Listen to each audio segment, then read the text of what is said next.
Então, iniciando mais um estudo do livro da Epístola de João, o capítulo 1 do livro de João. Hoje a gente encerra, esse capítulo que eu dividi em 3 partes, Já demos a primeira parte, a segunda, e hoje concluiremos o capítulo, porque ele era um pouco extenso, São 51 versículos, então foi necessário fazer essa divisão. Faremos então uma oração breve e a gente, em sequência, inicia o nosso estudo. Bem, Senhor Deus, te agradeço por mais um dia de vida, pela beleza da vida que o Senhor concede a cada um de nós. Que o Senhor, que é o Cordeiro de Deus, como é o tema do nosso estudo de hoje, foi levado à cruz para expiação dos nossos pecados. Que todos nós possamos reconhecer que o Senhor é o único digno de autoridade, digno de divindade, pela qual nós podemos verdadeiramente sermos salvos. Que o Senhor derrame a graça, o Espírito Santo sobre a vida de cada um neste dia, para que a gente tenha um final de semana, uma sexta-feira e um final de semana abençoado em seu nome. Assim agradecemos, em nome de Jesus Cristo. Amém. Então vamos lá. Hoje concluir o capítulo 1 da Epístola de João, Então, em suma, o que iremos tratar hoje, Este trecho, das Escrituras, ele vai destacar alguns pontos que são focais. O primeiro vai ser a identidade divina de Jesus Cristo como Cordeiro de Deus. Ele vai destacar também a importância do testemunho de João Batista, o chamado para seguir Jesus, a revelação da sua autoridade e do seu poder. E também esse trecho vai enfatizar a prontidão dos discípulos em seguir a Jesus, a promessa de que maiores maravilhas seriam praticadas na vida deles, estabelecendo então uma base sólida para a compreensão de quem é Cristo e qual o papel salvífico do Senhor. Então, Jesus vai nos convidar nesse final do capítulo 1 a crer nele como nosso Salvador. Então vamos lá. Nos versos 29 a 31 é dito: No dia seguinte, viu João a Jesus, que vinha para ele e disse: Eis o Cordeiro de Deus que tira o pecado do mundo. É este a favor de quem eu disse: Após mim vem um varão que tem a primazia, porque já existia antes de mim. Eu mesmo não o conhecia, mas a fim de que ele fosse manifestado a Israel, vim, por isso batizando com água. Então esses primeiros versículos, eles vão revelar a identidade, a missão de Jesus como Cordeiro de Deus. O verso 29 ali, ele começa com João Batista apontando para Jesus e declarando: Eis o Cordeiro de Deus que tira o pecado do mundo. Então essa é uma afirmação bem profunda, carregada de significado. Ou seja, João Batista está identificando a Jesus como aquele que cumpriria a função do cordeiro sacrificial, que é oferecido para expiar os pecados do povo. E essa expressão, Cordeiro de Deus, é uma referência direta ao sacrifício de Jesus na cruz, onde ele derramaria seu sangue para remover o pecado e reconciliar o povo de Deus com o nosso Senhor. Portanto, essa declaração de Jesus, ela revela a missão redentora do nosso Senhor Jesus Cristo. Essa era a missão dele. A missão dele era vir como um cordeiro. Ele veio para tirar o pecado do mundo. Ele veio para oferecer uma solução definitiva, uma solução completa para o problema do pecado, de separação entre Deus e a humanidade. Jesus, portanto, ele é o único capaz de realizar essa obra. Por quê? Porque ele é o Filho de Deus. Ele é o Cordeiro sem Cordeiro perfeito, Cordeiro sem pecado.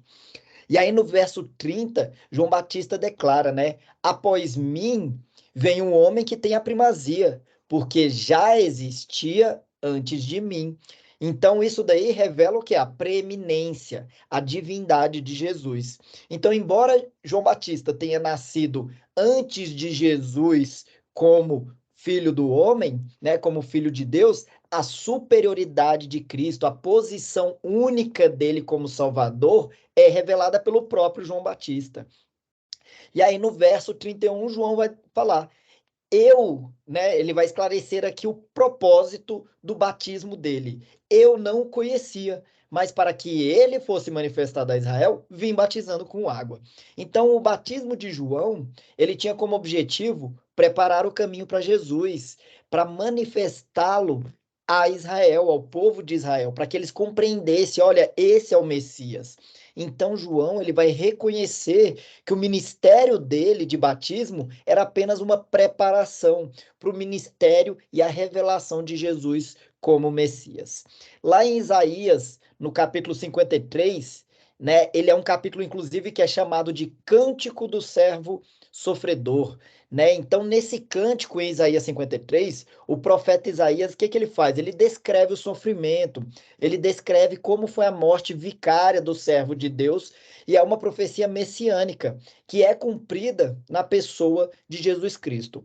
Um dos versos do capítulo 53, que é o verso 10, ele vai dizer o seguinte: Todavia, ao Senhor agradou moê-lo, fazendo-o enfermar.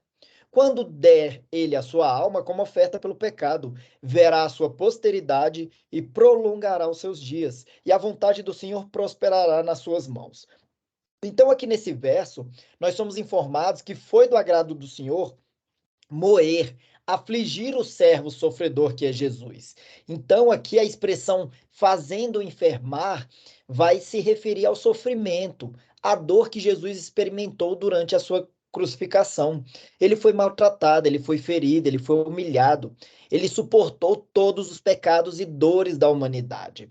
A segunda parte aqui desse versículo, ela afirma o quê? Que a alma do servo se põe como expiação do pecado, significando que Jesus se ofereceu como sacrifício pelo pecado da humanidade. A sua morte na cruz ali, como um ato vicário, né? Ou seja, ele morreu em nosso lugar para pagar a penalidade dos nossos pecados. E daí sim proporcionar a nossa reconciliação com Deus. E o verso menciona aí também, né, que por meio da expiação que foi realizada, né, por Jesus Cristo, ele verá o quê? A sua posteridade, prolongará os dias, que é o bom prazer, né, do Senhor, que será próspero em suas mãos. E isso se refere à vitória de Jesus sobre a morte, à sua ressurreição, à sua continuidade eterna. Então, apesar da sua morte como filho do homem, Jesus triunfou sobre o pecado. E a morte garantiu a vida eterna para que todos aqueles que nele creem a tenham. Então, esse verso vai ressaltar essa obra redentora, a obra sacrificial de Jesus, como cumprimento que de profecia, né, do Antigo Testamento. Então, ela revela esse plano de Deus para salvar toda a humanidade por meio do sofrimento e da morte de Jesus. Então, através de Jesus que nós temos perdão dos pecados, através de Jesus que nós temos uma oportunidade de uma relação, reconciliação restaurada com Deus. Então, tanto o livro de João quanto aqui em Isaías fala sobre enfatizam sobre o papel de Jesus como Cordeiro de Deus que tira o pecado do mundo. João Batista lá identifica ele como tal, enquanto Isaías profetiza o sofrimento, a morte vicária que ele vai sofrer, né? Mas cumprindo essa missão redentora. Então essa conexão, ela vai revelar a harmonia, a continuidade do Antigo Testamento no Novo Testamento, demonstrando o quê? Que as profecias do Antigo Testamento encontram-se reveladas por meio da pessoa de Jesus Cristo. A obra redentora de Jesus, ela, portanto, é prefigurada aqui em Isaías 53 e ela é concretizada e revelada plenamente do testemunho de João Batista lá no versículo 29 a 31, que a gente leu. E aí ele continua, dos versos 32 a 34. E João Batista testemunhou dizendo: Vi o Espírito descer do céu como pomba e pousar sobre ele. Eu não o conhecia. Aquele, porém, que me enviou a batizar com água me disse: Aquele sobre quem vires descer e pousar o Espírito, esse é o que batiza com o Espírito Santo. Pois eu de fato vi e tenho testificado que ele é o Filho de Deus. Então, aí no primeiro verso 32, João testifica: Eu vi o Espírito descer do céu como pomba e pousar sobre ele. Então, essa visão É uma confirmação divina para João Batista, indicando que Jesus era de fato o Messias prometido. O Espírito descendo, né, sobre Jesus ali, ele simboliza o quê? A unção divina. É a capacitação para o ministério que ele estava prestes a realizar. Então, Deus, quando ele vai imputar um propósito na sua vida, ele derrama o Espírito Santo na sua vida, justamente para isso, para que você cumpra, para que você seja ungido pela palavra dele, para ser capaz de agir e falar, profetizar em nome dele. No verso 33, João Batista vai dizer: Eu não o conhecia, né? Mas aquele que me enviou a batizar com água me disse, né, que aquele sobre quem vires descer e pousar o Espírito, este é o que batiza com o Espírito Santo. Então aqui João Batista vai reconhecer que ele não conhecia pessoalmente a Jesus antes desse evento. Mas Deus já havia dado para ele uma revelação de que sobre quem o Espírito permanecesse seria de fato o Messias, que ele batizaria com o Espírito Santo, diferente de João que batizava com água. E aí no verso 34, João conclui seu testemunho dizendo: Eu vi e tenho testificado que este é o Filho de Deus. Então ele afirma com certeza que Jesus é o Filho de Deus, é o Messias esperado há muito tempo. Então aqui nós vemos o que é a autoridade, a divindade de Deus nesses versículos. A descida do Espírito Santo sobre ele apenas confirma a sua identidade como Filho de Deus, apenas capacita ele a realizar a obra pela qual ele veio, que é a obra redentora. Então o testemunho de João Batista é um testemunho confiável, é um testemunho poderoso da natureza e da missão de Jesus. Lá no livro de Mateus tem um detalhe a mais, né, sobre essa mesma passagem aqui, sobre o batismo, né, de Jesus realizado com água, né? Em Mateus 3, 13 a 17 é dito: Por esse tempo, dirigiu-se Jesus da Galiléia para o Jordão, a fim de que João o batizasse. Ele, porém, o dissuadia, dizendo: Eu é quem preciso ser batizado por tu, e tu vens a mim. Mas Jesus lhe respondeu: Deixa por enquanto, porque assim nos convém cumprir toda a justiça. Então ele o admitiu. Batizando Jesus, saiu logo da água, e eis que se lhe abriram os céus, e viu o Espírito de Deus descendo como pomba, vindo sobre ele. E eis uma voz dos céus que dizia: Este é o meu filho amado, em quem me comprazo. Então, aqui no livro de Mateus, João Batista, ele hesita inicialmente em batizar Jesus. Ele reconhece a superioridade dele, ele se sente indigno de realizar aquele ato.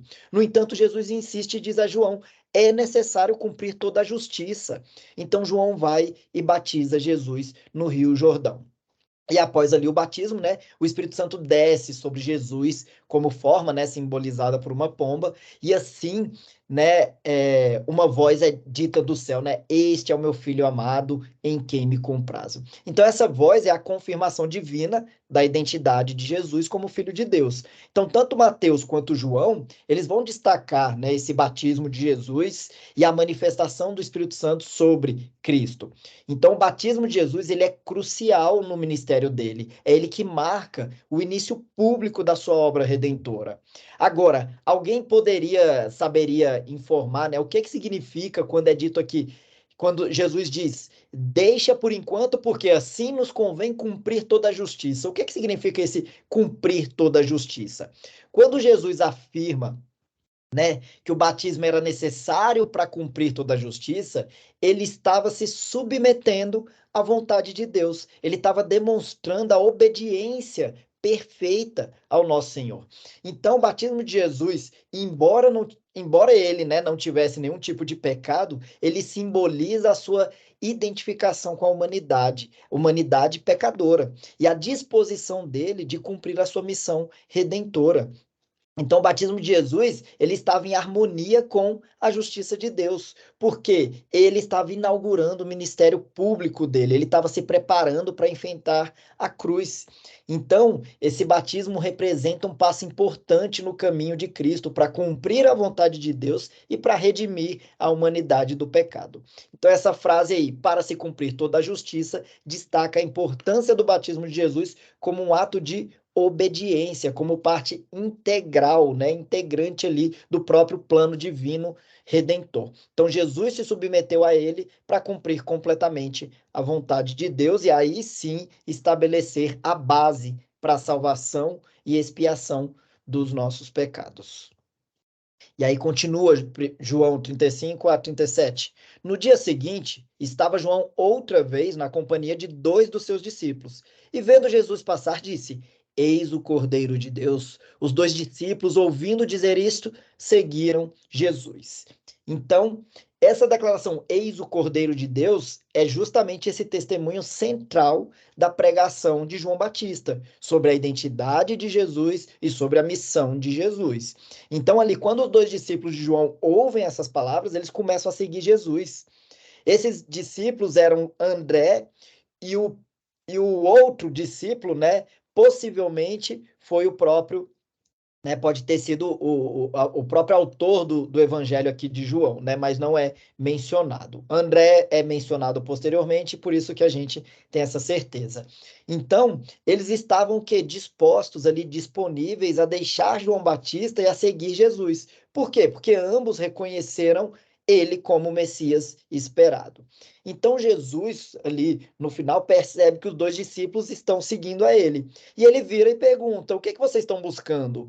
E eles vão responder, né? Jesus, né? Rabi, né? Que significa mestre, né? Na língua hebraica, né? Eles perguntam onde ele está hospedado, onde ele está morando, né? Então, essa sequência que vai tendo aí indica justamente o quê? O desejo, né, dos discípulos de estarem em comunhão mais próxima com Jesus, de aprender com ele. Eles vão destacar uma transição, a transição dos discípulos de João Batista para se tornarem discípulos de Jesus. Por isso que a gente não deve declarar que nós somos efetivamente discípulos de Paulo, de Pedro, né, como era pregado naquela época, de João, ou seja, dos apóstolos, de pastores, de padres. Não, nós somos discípulos de Cristo, todos devem apontar para Cristo. Então, João Batista, ele aponta para Jesus como Cordeiro de Deus. E daí sim os 2 discípulos percebem, né, a importância dessa declaração e decidem seguir o verdadeiro Messias, que é Jesus. Eles reconhecem a autoridade de Jesus, eles estão dispostos a se unirem com Jesus. Então, essa passagem aqui, ela nos ensina essa importância de reconhecermos a Jesus como Messias e, de fato, de seguirmos a ele de forma pessoal e de forma comprometida.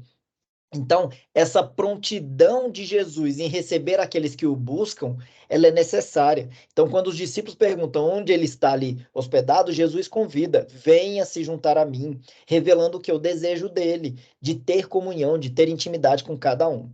Então, um trecho que se relaciona aqui com João, né, é lá no livro de Mateus também, onde Jesus começa a chamar os primeiros discípulos a seguirem. Mateus 4, 18 a 22 vai dizer: caminhando junto ao mar da Galileia, viu 2 irmãos, Simão, chamado Pedro, e André, que lançavam as redes ao mar, porque eram pescadores. E disse-lhes: vinde após mim, e eu vos farei pescadores de homens. Então eles deixaram imediatamente as redes e o seguiram. Passando adiante, viu outros 2 irmãos, Tiago, filho de Zebedeu, e João, seu irmão, que estavam no barco em companhia de seu pai, consertando as redes, e chamou-os. Então eles, no mesmo instante, deixando o barco, e seu pai o seguiram. Então, esses versículos eles se assemelham ao versículo de João 35 a 37, no sentido de que ambos relatam que o chamado de Jesus a discípulos para segui-lo. Então, assim como os discípulos de João Batista abandonaram o seu mestre para seguir Jesus, os discípulos aqui mencionados em Mateus 4 também deixaram suas ocupações, seus trabalhos para seguirem Jesus. E aí é dito, imediatamente, no mesmo instante, prontamente. A gente larga tudo para seguir a Jesus. Esses trechos aí destacam resposta imediata, resposta decisiva. Você realmente vai largar tudo para seguir o chamado de Jesus? Então, toda pessoa que reconhece a autoridade, que reconhece a importância de Jesus, está sim disposta a deixar tudo para segui-lo. E isso demonstra o quê? Prontidão, a disposição em obedecer, a disposição em nos submetermos a Jesus como nosso mestre e nosso Senhor. Então, isso vai nos ensinar sobre a importância de responder ao chamado de Jesus, e é sem demora, de abandonar tudo por amor a ele. Então, isso é um desafio para a gente, para examinar a nossa própria disposição de seguir Jesus, deixando para trás coisas do mundo, nos entregando completamente a Ele. Né? Então, aqui também somos o quê? Encorajados a buscar esse relacionamento íntimo com Jesus, assim como os próprios discípulos buscaram fazer isso com Ele. Então, devemos sim estar prontos para responder positivamente ao chamado de Jesus, deixando para trás tudo que nos impede de segui-lo, de buscar uma comunhão perfeita com ele, comunhão profunda com o Senhor. E aí João continua. E Jesus, voltando-se e vendo que o seguiam, disse-lhes: Que buscais? Disseram-lhe: Rabi, que quer dizer mestre, onde assistes? Respondeu-lhes: Vinde e vede. Foram, pois, e viram onde Jesus estava morando, e ficaram com ele aquele dia, sendo mais ou menos a hora 10ª. Era André, o irmão de Simão Pedro, um dos dois que tinham ouvido o testemunho de João e seguido Jesus. Então, aqui está a confirmação de André. Então, os versículos aqui, eles destacam a busca sincera, uma busca sincera dos discípulos por Jesus, né? Uma resposta imediata a ele. Eles estão dispostos a segui-lo. Eles são chamados pelo Mestre. Eles dedicam tempo para estarem na presença de Deus, na presença de Jesus Cristo. Então, essa busca revela o quê? Fome espiritual, reconhecimento de que Jesus é sim o Messias prometido. E a aplicação desses versículos para hoje, né, é o quê? É que nós também tenhamos uma busca sincera de relacionamento com Jesus, assim como os discípulos buscaram, né, estar com ele, aprender com ele, né? Nós também somos chamados a buscar a presença de Jesus em nossas vidas. Nós devemos ansiar por conhecê-lo profundamente, nós devemos aprender com ele, experimentar a comunhão com ele durante a nossa jornada de fé. E além disso, né, assim como André ali, ele compartilha a notícia do Messias com o seu irmão, né, Simão Pedro, nós também somos o quê? Encorajados a compartilhar o evangelho com aqueles ao nosso redor. Então nós devemos testemunhar sobre a pessoa de Jesus, sobre o seu papel como Messias e convidar outras pessoas a se juntarem a nós na busca de um relacionamento verdadeiro com o nosso Senhor. E aí ele continua: Ele achou primeiro seu próprio irmão, Simão, a quem disse: Achamos o Messias, que quer dizer Cristo. E o levou a Jesus. Olhando Jesus para ele, disse: Tu és Simão, o filho de João. Tu serás chamado Cefas, que quer dizer Pedro. Esse trecho aqui ele vai relatar, né, o primeiro encontro entre Jesus e Simão Pedro, logo após ele ter sido trazido a Jesus pelo seu irmão André.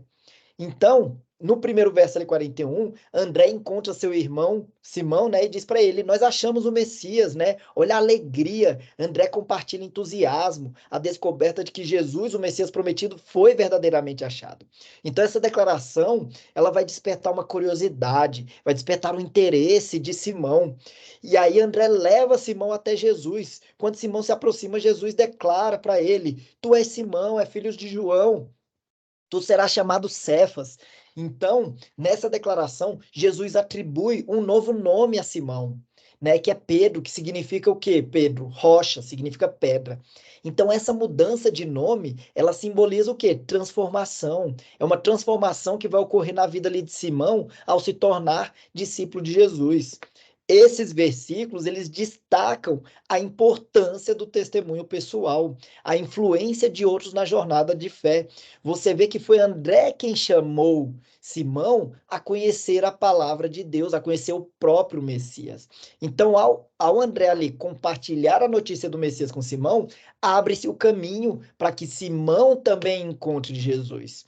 Então, a resposta de Simão ao testemunho de André vai revelar a abertura para a verdade, a disposição de seguir Jesus. Então, a ação de Jesus, em sequência, é o quê? Atribuir um novo nome a Simão, demonstrando que a autoridade que ele tem, a capacidade que ele tem de transformar vidas. A mudança do nome de Pedro, né, indica que Simão terá o quê? Um papel significativo.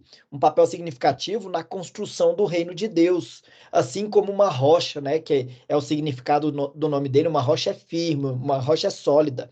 Então, a aplicação aí desse versículo para nós é o quê? Reconhecermos essa importância de compartilhar o evangelho com outras pessoas, de convidar outras pessoas a encontrarem Jesus.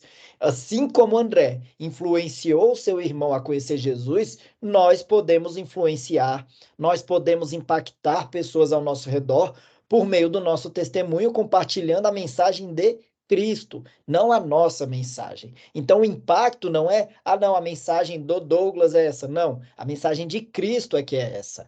É ela que é a mensagem verdadeira. O Douglas aqui é um instrumento, você que está aí também é um instrumento. Nós somos apenas instrumentos para levar. André foi utilizado apenas como um instrumento para abrir caminho para que Simão conhecesse a verdadeira palavra.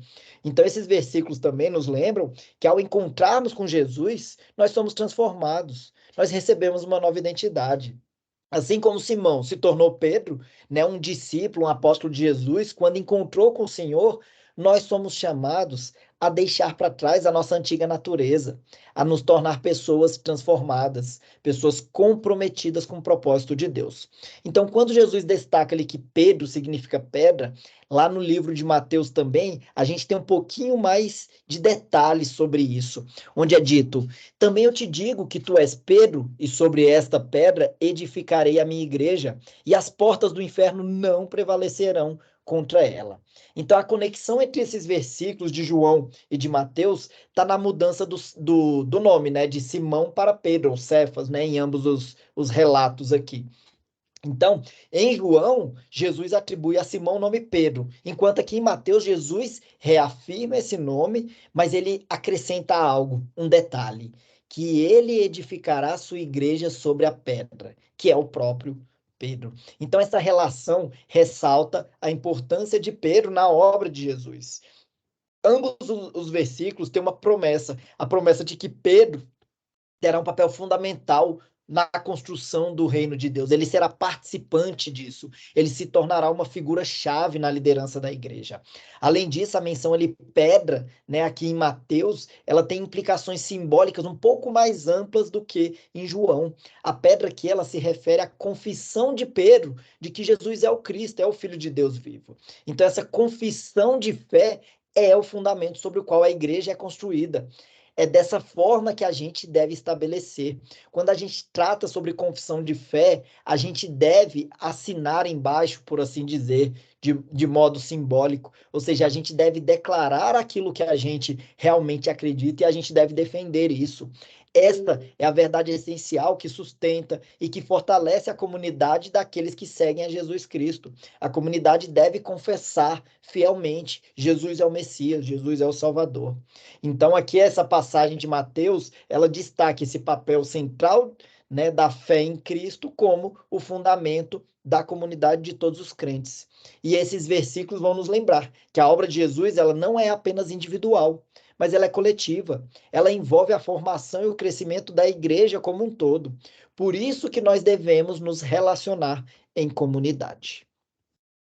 E aí ele continua, João: no dia imediato, resolveu Jesus partir a Galiléia e encontrou a Filipe, a quem disse: segue-me. Ora, Filipe era de Betsaida, cidade de André e de Pedro. Filipe encontrou a Natanael e disse-lhe: achamos aquele de quem Moisés escreveu na lei e a quem se referiram os profetas, Jesus, o Nazareno, filho de José. Perguntou-lhe Natanael: de Nazaré pode sair alguma coisa boa? Respondeu-lhe Filipe: vem e vê. Agora aqui é relatado esse encontro de Jesus com Filipe e com Natanael, que são dois dos primeiros discípulos chamados ali por Jesus. Então Jesus encontra Filipe e o chama para segui-lo. Filipe prontamente responde ao chamado de Jesus e segue ele. E esse encontro destaca o que? A iniciativa de Jesus em convidar pessoas para serem o quê? Seus discípulos, né? Então, a prontidão de Filipe em responder a esse chamado é justamente o movimento que Deus faz ao derramar o Espírito Santo na sua vida. Deus te move a segui-lo. É Deus quem age na sua vida para que você siga a Ele. No verso 44, Filipe encontra Natanael e diz: Olha, nós achamos aquele de quem Moisés escreveu na lei, nós achamos a Jesus de Nazaré, filho de José. Então Filipe compartilha a mensagem, assim como André fez com Cefas, com entusiasmo, a notícia sobre a descoberta do Messias prometido nas Escrituras. E ele vai destacar a identidade de Jesus como aquele mencionado por Moisés e pelos profetas. Mas aí Natanael expressa dúvidas. Ele ouve, né? Pode vir alguma coisa boa de Nazaré. Então ele expressa um ceticismo em relação à origem de Jesus, sugerindo o quê? Que Nazaré não seria um lugar conhecido por produzir algo de grande valor espiritual. Então Filipe responde a Natanael, convidando a ele: venha, veja você mesmo. Então ele encoraja Natanael a superar suas dúvidas, superar seus preconceitos, a ter um encontro com Jesus. Então esses versículos destacam a dinâmica do chamado de Jesus para seus discípulos, a importância do testemunho pessoal na propagação do evangelho. Jesus chama Filipe para segui-lo e Filipe, por sua vez, compartilha a notícia com Natanael e o convida a conhecer a Jesus. E ele continua: Jesus viu Natanael aproximar-se e disse a seu respeito: Eis um verdadeiro israelita, em quem não há dolo. Perguntou-lhe Natanael: De onde me conheces? Respondeu-lhe Jesus: Antes de Filipe te chamar, eu te vi quando estava debaixo da figueira. Então exclamou Natanael: Mestre, tu és o filho de Deus, tu és o rei de Israel. Ao que Jesus respondeu: Por que te disse que te vi debaixo da figueira crês? Pois maiores coisas do que estas verás. E acrescentou: em verdade vos digo que vereis o céu aberto e os anjos de Deus subindo e descendo sobre o Filho do Homem. Então, no verso aqui 47, primeiro Jesus vê Natanael se aproximando e faz um elogio surpreendente sobre ele. Eis aqui um verdadeiro israelita, em que não há dolo. Então Jesus reconhece a sinceridade, Jesus reconhece a integridade de Natanael, mesmo antes de ter qualquer interação direta com ele. Em seguida, Natanael expressa sua surpresa e questiona: Ué, de onde você me conhece? Natanael fica intrigado com as palavras de Jesus, pois eles nunca se encontraram antes. Jesus responde a Natanael: Antes que Filipe te chamasse, eu já tinha te visto, tu estavas debaixo da figueira. Então Jesus revela um conhecimento íntimo, um conhecimento sobrenatural sobre Natanael, mencionando um momento específico que ele estava debaixo da figueira. Então essa revelação convence Natanael de que Jesus é o Filho de Deus, é o Rei de Israel. Jesus continua a surpreender Natanael dizendo: Você vai ver coisas ainda maiores do que essa. Jesus indica que Natanael vai testemunhar milagres, vai testemunhar a manifestação do poder divino. E Jesus conclui, né, ali o capítulo 1, né, dizendo: em verdade vos digo que vereis o céu aberto, os anjos de Deus subindo e descendo sobre o Filho do Homem. Jesus aqui, ele faz uma referência nesse relato, né, que é um relato bíblico lá em Jacó, que ele viu uma escada, né, Jacó viu uma escada de anjos subindo e descendo lá em Gênesis.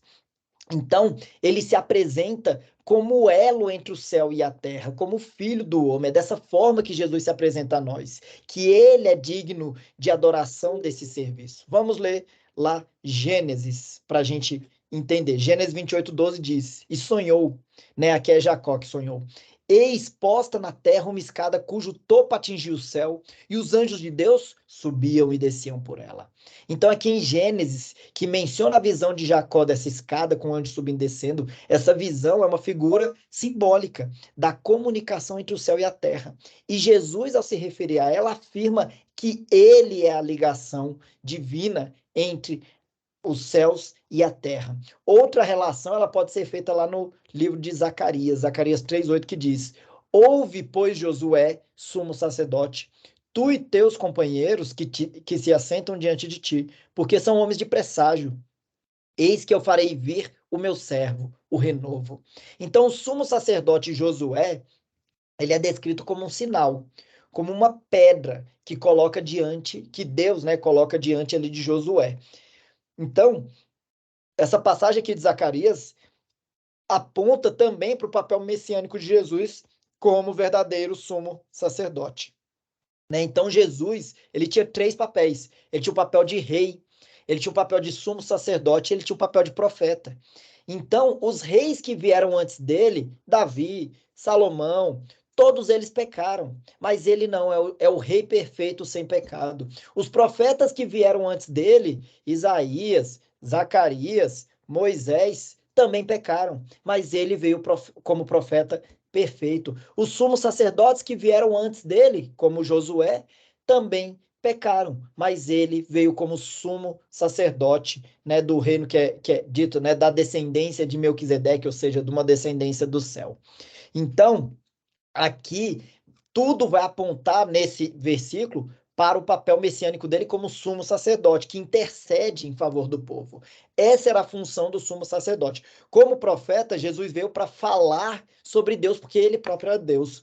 Como sumo sacerdote, ele veio para interceder a favor do povo de Deus, porque ele é um intercessor perfeito. E como rei, ele veio para reinar com toda a autoridade, porque ele é o próprio Deus. Então, esses versículos de João, Gênesis, Zacarias, eles vão ressaltar essa divindade de Jesus, da conexão dele com as escrituras do Antigo e do Novo Testamento, comprovando que ele tem essas três funções, né, essas três funções firmadas na sua pessoa para a nossa redenção. Isso vai revelar que Jesus conhece intimamente cada indivíduo, que ele tem poderes sobrenaturais. Então, a visão ali da escada, a figura do sumo sacerdote vão apontar para a obra redentora de Jesus, para nos reconciliar com Deus, nos dando acesso ao quê? Aos céus. Porque a gente não tinha, isso foi rompido com o pecado. Mas sem o pecado, com Cristo, ele sim é a escada que pode nos levar, nos ascender até os céus. Então, a aplicação desses versículos é reconhecermos a identidade divina de Jesus e respondermos ao seu chamado com fé e dedicação. E eles vão nos convidar ao quê? A testemunhar das obras de Jesus na sua vida, na minha vida. É isso que a gente deve fazer. Ir e pregar a palavra. Como ele disse, ide e fazei discípulos em nome do Pai, do Filho e do Espírito Santo. Devemos pregar a Trindade, porque são os três que nos unem por meio do Espírito para sermos salvos. Devemos experimentar a sua presença, né, e o poder de Cristo em nossas vidas. E qual é a conclusão e aplicação do estudo de hoje? Né, essa parte do estudo de João, dos versículos 29 a 51. É um trecho que é rico, ele é repleto, né, de significado. Ou seja, nós fomos apresentados alguns dos primeiros encontros ali entre Jesus e os seus discípulos. Então, esses versículos aí, eles vão nos fornecer alguns pilares importantes sobre a identidade de Jesus, o convite para segui-lo. Então, fazendo uma conclusão, a gente pode destacar quais pontos? O primeiro, Jesus, como Cordeiro de Deus. Então, o versículo, né, iniciou ali lá no 29, nos revelando, olha, Jesus é o Cordeiro de Deus que tira o pecado do mundo. Então, essa afirmação aponta, essa é a obra redentora de Jesus na cruz. Ele se sacrificou para o quê? Para nos libertar do pecado, para nos libertar da condenação. A aplicação prática disso é, ao nos voltarmos para Jesus, né, nós podemos o quê? Receber o perdão pelos nossos pecados. Nós podemos experimentar a reconciliação com Deus, né? Então aqui é uma verdade que não é pregada em todas as teologias, né? A garantia da certeza da salvação. Algumas teologias dizem, não, você pode perder a sua salvação. Não, Deus não falha com ninguém, ele é perfeito. Se ele declara e derrama na sua vida o Espírito Santo, tenha certeza, você de fato está salvo. Lá em Romanos 5:8, né, por exemplo, é dito, né, mas Deus prova o seu próprio amor para conosco pelo fato de ter Cristo, né, morrido por nós ali, sendo nós ainda pecadores. Então, esse é o amor de declaração de Deus por nós, né, de Cristo, o Cordeiro perfeito morrer em favor de nós, pecadores. E lá em Efésios 1:7 também é dito, né? É nele que nós temos a redenção, é pelo seu sangue. Ele é quem reme os nossos pecados. E ele reme de qual forma? Pela graça abundante de Deus, né? É dessa forma que Deus age. Outro ponto de conclusão que a gente pode ter é o chamado para seguir Jesus. Ou seja, ao longo do trecho, né, que estudamos ali, nós vimos o quê? Jesus chamando diferentes pessoas de segui-lo. Chamou André, chamou Pedro, chamou Felipe, chamou Natanael. Então a aplicação prática aqui é que Jesus também nos chama para segui-lo de perto, deixando para trás as coisas do mundo, colocando em primeiro lugar ele na nossa vida. Como é dito lá em Mateus, né, 16, 24, né? Se alguém quer vir, né, após mim, a si mesmo se negue, tome sua cruz e siga-me. É dessa forma que a gente deve agir. Nós queremos ir atrás dele, nós queremos ir após a Cristo, então a gente tem que negar a nós mesmos e tomar nossa cruz e segui-lo. Outra aplicação é o testemunho pessoal. Os versículos destacaram a importância do testemunho pessoal na propagação do evangelho. Filipe, ao encontrar Natanael, compartilhou a notícia sobre Jesus. Convidou: venha e veja você mesmo ao Senhor. Da mesma forma, nós somos chamados a compartilhar da mensagem de Jesus com outras pessoas. Devemos convidar outras pessoas a encontrar a salvação. Venham conhecer Jesus, porque a graça dele é imensa. No livro de Atos, por exemplo, Atos 1, versículo 8, né? É dito lá que receberemos poder ao descer o Espírito Santo sobre nós. Nós seremos o quê? Testemunhas, né? Ali em Atos é dito para Pedro, né, que eles serão, os apóstolos, né, serão testemunhas em Jerusalém, como em toda a Judéia, Samaria, cita vários lugares. E aí cita os confins do mundo. Então nós continuamos o trabalho, né? A Bíblia deixa claro que enquanto um planta, outro semeia, outro rega, outro colhe, cada um tem sua função na sua época. Então, lá os discípulos, os apóstolos, eles foram os primeiros, mas nós continuamos a semear a palavra do mesmo fundamento, que é Cristo. Outra aplicação é a revelação divina. Durante os encontros de Jesus com os discípulos, nós vemos que Jesus ele revela o seu conhecimento íntimo, seu conhecimento sobrenatural sobre as pessoas. Ele revela o que? Detalhes específicos sobre a vida de Natanael. E aí sim ele começa a reconhecer Jesus como filho de Deus. Então essa revelação, ela nos ensina que Jesus conhece profundamente a cada um de nós. Ele está interessado em ter um relacionamento pessoal conosco. O Salmo 139, ele reflete muito bem isso quando ele diz o seguinte, né? Deixa eu até pegar aqui, que eu acho que eu pulei o Salmo. Mas enfim, vamos para isso, depois eu cito o Salmo 139 certinho. E aí o quinto ponto é o cumprimento das escrituras, né? Ao longo do trecho aqui estudado de João, a gente encontra o quê? Referências às escrituras do Antigo Testamento sendo cumpridas em Jesus. Por exemplo, a referência à visão da escada em Gênesis, né, 28, destacando Jesus como o elo entre o céu e a terra, nos lembra que Jesus é o cumprimento das promessas divinas desde o tempo antigo, ou seja, todas as promessas do Antigo Testamento são cumpridas na pessoa de Cristo. Isaías mesmo 7, no versículo lá 14, é dito, né? Olha, o Senhor mesmo vai dar um sinal para vocês. A virgem vai conceber, a virgem vai ter um filho, e esse filho se chamará Emanuel, que é justamente Deus conosco. Então, finalizando o capítulo 1 aqui do Evangelho de João, nós aprendemos diversas verdades fundamentais sobre Jesus Cristo e a obra redentora dele. Primeira, sobre ele ser o Verbo encarnado, né? Nós estudamos na primeira parte, o capítulo enfatizando a divindade de Jesus, descrevendo ele como o Verbo que estava em Deus e que era Deus desde o princípio. Isso nos ensinando que Jesus é eterno, é igual a Deus em natureza, em essência para a criação. Em aplicação, devemos reconhecer e adorar. Jesus é o Filho de Deus, é o Salvador, ele é o próprio Deus.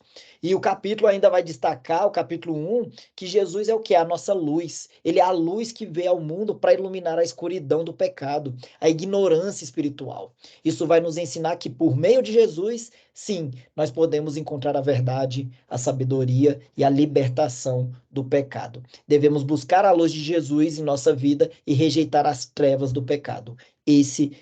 Essa é a aplicação para a gente. E o capítulo também, 1 de João, vai apontar que, embora Jesus tenha vindo como Messias, né, que foi o Messias esperado pelos judeus, muitos não o reconheceram, muitos não o receberam. Isso nos ensina que a rejeição e a incredulidade que Jesus enfrentou durante seu ministério terreno nos leva ao quê? A sabermos identificarmos para recebê-lo de coração aberto, aceitando a Ele como nosso Senhor e Salvador. Isso é um contraste.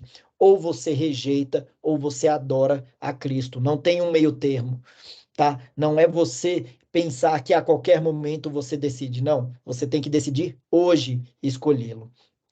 Também estudamos aqui no capítulo 1, né, enfatizando que todos aqueles que creem e recebem a Jesus se tornam e são chamados de quê? Co-herdeiros, são chamados de filhos de Deus, nascidos do Espírito, nos ensinando que a adoção espiritual, a filiação divina que temos por meio da fé, só se resume ao nome, Jesus. A aplicação é que devemos receber Jesus em nossa vida, entregar a Ele e desfrutar da comunhão e relacionamento íntimo com o próprio Deus. E por fim, o capítulo 1 destacou aí Jesus como filho unigênito, revelando a glória, a graça de Deus ao mundo. Isso nos ensina o quê? Conhecermos e seguirmos Jesus, experimentarmos a plenitude da graça divina, a testemunharmos a graça dele na nossa vida. Aplicação disso, busque uma relação pessoal com Jesus. Permita que a graça dele mova a sua vida e mova a sua vida para pregar a outras pessoas. Então, em resumo geral, para a gente fechar aqui o capítulo 1 do livro de João, Jesus nos ensina a receber sua salvação, a viver uma vida transformada em comunhão com ele, a refletirmos, sermos o quê? Reflexo da luz dele, reflexo da graça dele aqui no mundo.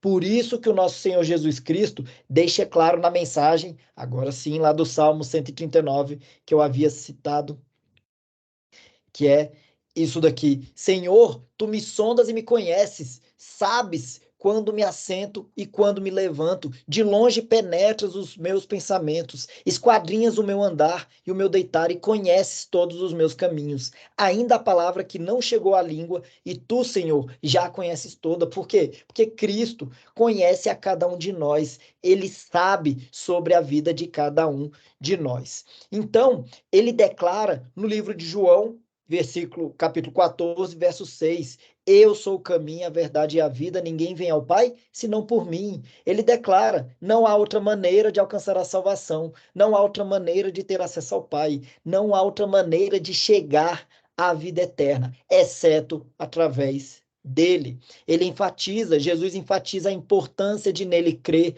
como único Salvador, seguir os seus ensinamentos para termos uma vida verdadeira e plena. E assim eu finalizo aqui o capítulo 1 do livro de João. Espero que tenham apreciado o estudo, espero que tenham aprendido um pouco mais aí sobre a palavra de Deus, que é uma palavra muito gratificante, é um livro muito belo esse livro de João, e nós continuaremos todas as sextas, sempre às 9 horas, né, a continuidade do livro de João. Na próxima sexta, capítulo 2, e assim até o término dessa perfeita epístola revelada pelo Senhor. Um bom dia a todos aí, vou encerrando aqui esta gravação. Bom dia, filho. Deus abençoe.